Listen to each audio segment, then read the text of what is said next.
Hello, welcome to This Old Geek. In this video, I'm going to show you how I made this witch's cauldron, which you can use as a candy server for trick or treat, or maybe you could just take it along with you when you go trick or treating. So let's begin. I start by blowing up a large balloon that I believe I got from Walmart. These balloons are supposed to go up to like 17 inches. I only did it up to 15 because I'm always afraid these things are going to explode in my face. I have this bowl and I put the tight end of the balloon down inside there, and I'm going to do paper mache all the way down to the bowl. I dip my newspaper right into the paper mache, getting off the excess uh, paper mache paste so it's not runny. Put it right on the balloon, and of course paper mache is just flour mixed with water to the consistency of like oatmeal. And I'm going to do like 4 layers, and I'm doing the paper mache all the way around to the opening of the bowl, and that's going to be the opening to my cauldron.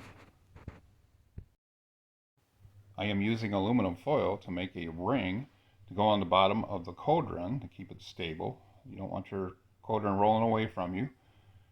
Now I got to make this ring thick enough that the center of the bottom of the balloon does not poke up through it. It needs to be higher than the balloon. Otherwise, it's going to be wobbly. Now I tape the ring to the bottom, making sure I have it properly centered. And I want to also make sure that the center of the paper mache balloon part is not sticking up through the middle.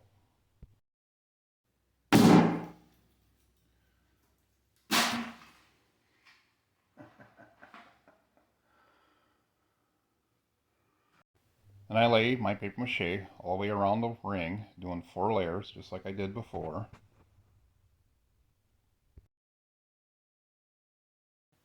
I wanted the opening to the cauldron to be a little bit larger, so I'm measuring all the way around about 1.5 inches, and I'm going to cut this a little bit wider.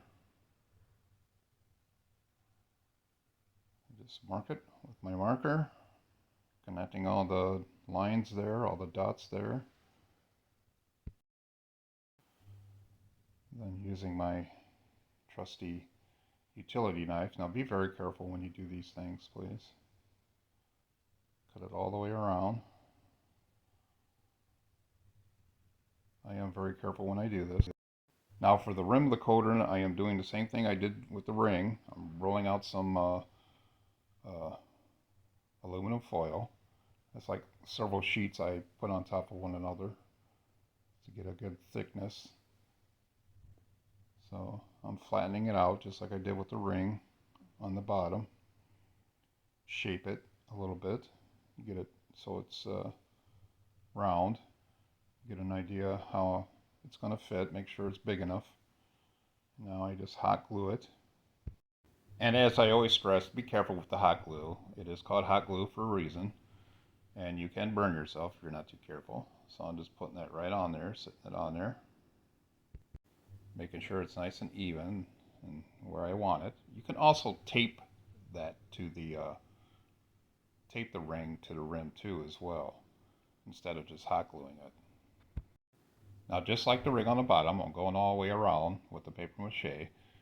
I'm doing strips vertically, and then I will go do some strips horizontally around the edge of the rim there.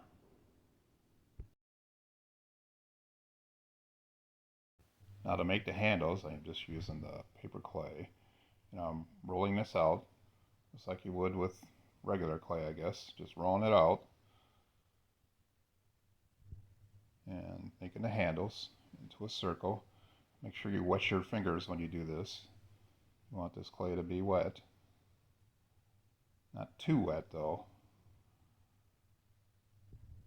Then when you stick it onto the cauldron, you want to make sure both surfaces are wet. The cauldron part that you're going to put it on and the ring itself. Now here I'm making a little thing that goes on there. There we go. I do the other one just like I did that one, making sure I have the right size so it looks right. And make sure I have it as best as I can right across from it. Now when I do this, I just eye it. Uh, just get it to how it looks right to me. You can measure it and do all that if you'd like to, but I just do it this way. And looking good so far. Now you can sand this if you want to. I would recommend, if you do, using a very fine grit, like a 300 or 400 grit sandpaper, especially if you have runs from the paper mache. I do not. And it might be a little rough, but that's okay. I want it to have a used look. This is black latex that I am using, and it has sawdust in it that I mix for texture. Now you can also use acrylic paint. Uh, they're both, acrylic and latex are both water-based paints, so that's why I'm not too worried about getting paint on my hands, as you see here. I'm not wearing gloves or anything, because it washes off with water very easily. Everything cleans up real nice. So I get the inside all painted and start painting all the way around the rim. Then work my way out and around.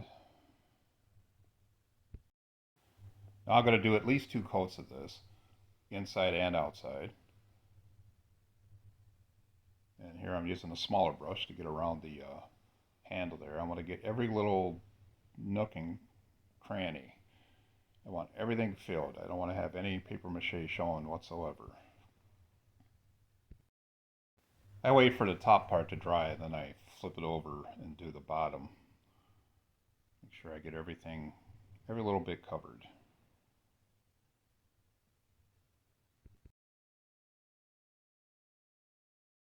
I'm using Minwax polyacrylic as the finish.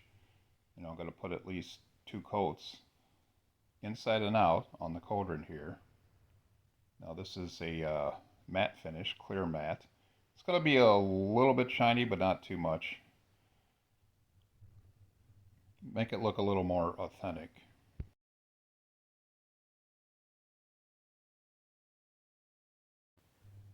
Now once I get the top part finished, just like I did with the paint, I let it dry, then I flip it over so I can do the bottom part.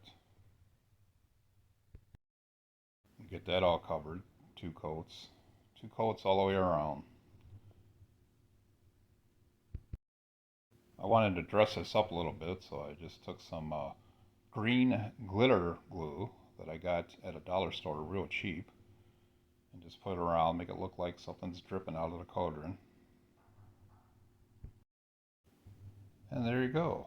Now you can do all kinds of different things to dress it up. Use your creativity and imagination. Here I'm just putting polyfoam in there to make it look like something's bubbling up inside. And of course you can fill it with candy as a server for trick or treat. And I do recommend that you line the inside of it with something. Uh, Also, just put in package candy. Don't put in loose open candy. So this is just a fun little project you can do. You can even have the kids help you out, especially with the paper mache. They would love that, under all your supervision, of course. So if you like this video, give it a thumbs up, subscribe to my channel, and happy Halloween.